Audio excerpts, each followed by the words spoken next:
Bismillahirrahmanirrahim. Assalamualaikum warahmatullahi wabarakatuh. Perkenalkan, saya Muhammad Dosa Rizik dari kelompok 1, ingin mempresentasikan atau menjelaskan kepada antum semuanya tentang perkembangan fisik, kognitif, dan sosio-emosional masa kanak-kanak awal. Sini kita akan membahas khususnya untuk masa kanak-kanak awal. Pertama, langsung saja kita menuju ke perkembangan fisik. Ini salah satu apa yang akan kita bahas pada kesempatan kali ini. Perkembangan fisik masa kanak-kanak awal atau disebut juga early childhood merupakan periode perkembangan yang terjadi mulai akhir masa bayi hingga sekitar umur 5-6 tahun. Kadang periode ini juga bisa disebut sebagai masa prasekolah. Jadi anak-anak sebelum masuk sekolah. Jadi di masa-masa ini ya anak-anak masih mencari ilmu atau mencari tahu hal-hal yang baru dengan caranya sendiri, mungkin dengan orang tuanya. Jadi belum masuk ke masa-masa persekolahan. Perkembangan fisik merupakan dasar bagi kemajuan perkembangan dengan meningkatnya pertumbuhan tubuh atau membesarnya anggota badan. Kan kalau anak-anak itu yang bisa kita lihat dari perubahan fisiknya adalah makin tinggi, misalkan makin besar, mungkin anak itu bisa lebih aktif dan berkembang keterampilan fisiknya, dan juga berkembangnya eksplorasi lingkungan tanpa bantuan orang tuanya. Kali ini kita akan membahas tentang perkembangan fisik. Perkembangan fisik itu ada macam-macam. Misalkan ada tinggi, berat badan, tumbuh, postur tubuhnya akan berubah, banyak kan. Kali ini kita akan membahas tentang tinggi. Pada dasarnya, tinggi badan setiap tahun itu rata-rata naik sekitar 3 inci. Pada usia 6 tahun tinggi anak rata-rata itu 46,6 inci. Itu untuk tinggi badan. Yang kedua ya, ini ada yang namanya berat badan. Ini setiap tahunnya rata-rata sampai 5 pon kalau setiap tahun kenaikannya.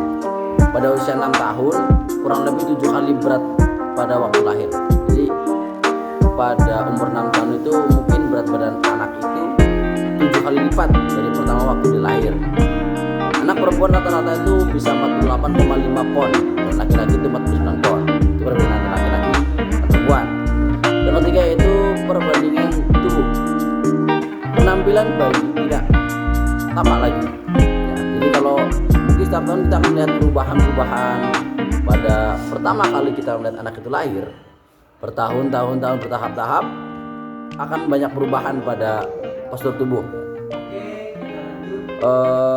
Wajah tetap kecil, tetapi dagu tampak jelas dan leher lebih memanjang. Gumpalan tubuh berkurang, gumpalan-gumpalan yang karena mungkin gara-gara dia badannya menarik kan, gumpalannya agak kurang. Terus postur tubuh, perbedaan dalam tubuh pertama kali tampak jelas pada awal masa kanak-kanak. Ada yang postur tubuhnya gemuk, lembek, atau bisa disebut kalau bahasa ilmiah itu endomorphic.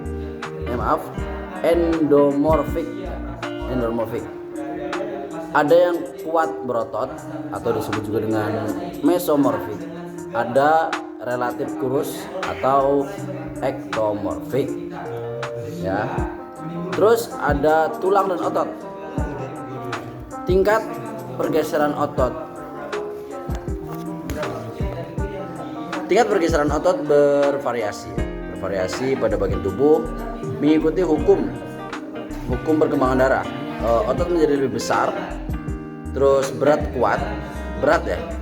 kuat, sehingga anak tampak lebih kurus meskipun berat badannya bertambah. Terakhir ada yang namanya lemak. Anak yang cenderung berubah endomorfik lebih banyak jaringan lemaknya daripada jaringan ototnya, sedangkan mesomorfik sebaliknya, dan yang bertubuh ektomorfik mempunyai otot yang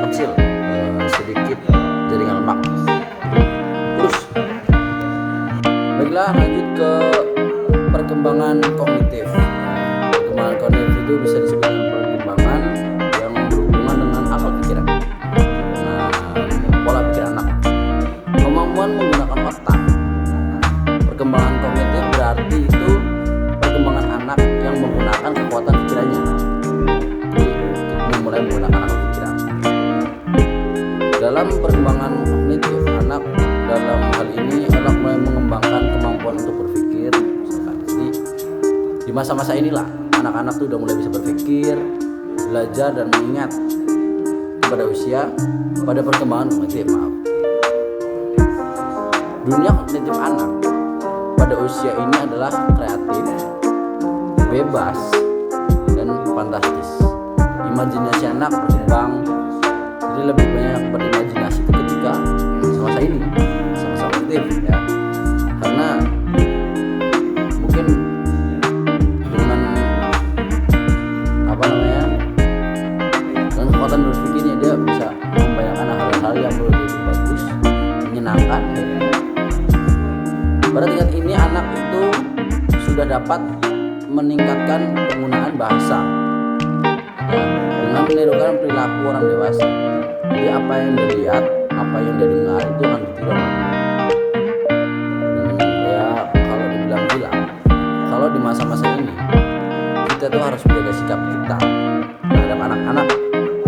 Karena di masa kognitif ini anak-anak itu akan menunjukkan semua, tidak semuanya, tapi hal-hal yang menurut dia itu dia bisa ditiru, menurut dia tuh keren atau unik, bahwa menurut dia tuh ini adalah sesuatu yang baru, yang menyenangkan, yang membuat dirinya tuh ingin mengikuti apa yang orang dewasa lakukan. Dikarenakan itu kita sendiri harus menjaga sikap kita terhadap ke depan anak-anak sendiri. Oke, kita masuk ke perkembangan sosial emosional. Apa itu perkembangan sosial emosional? Perkembangan sosial emosional yakni keadaan seorang individu dapat merespon atau menanggapi keadaan emosional individu di sekitarnya.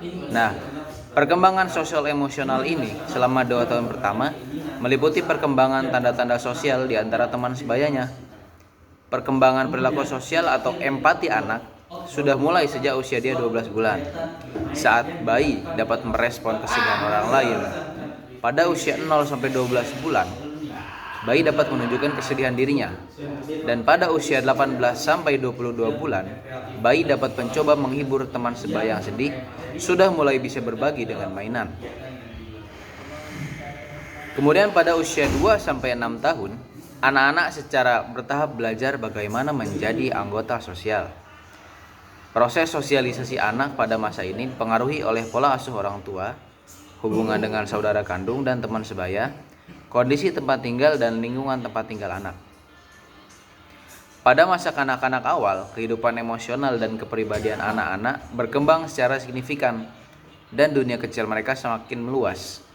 Selain pengaruh hubungan keluarga yang terus berlanjut, teman sebaya pun mengambil peran yang sangat penting dalam perkembangan anak-anak dan permainan yang mengisi hari-hari mereka.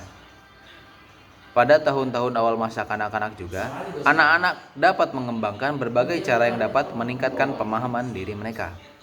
Oke, jadi kesimpulannya, menurut urutan waktu, masa kanak-kanak adalah masa perkembangan dari usia 2-6 tahun. Perkembangan biologis pada masa-masa ini berkembang sangat pesat, tetapi secara sosiologis ini masih terikat oleh lingkungan dan keluarganya.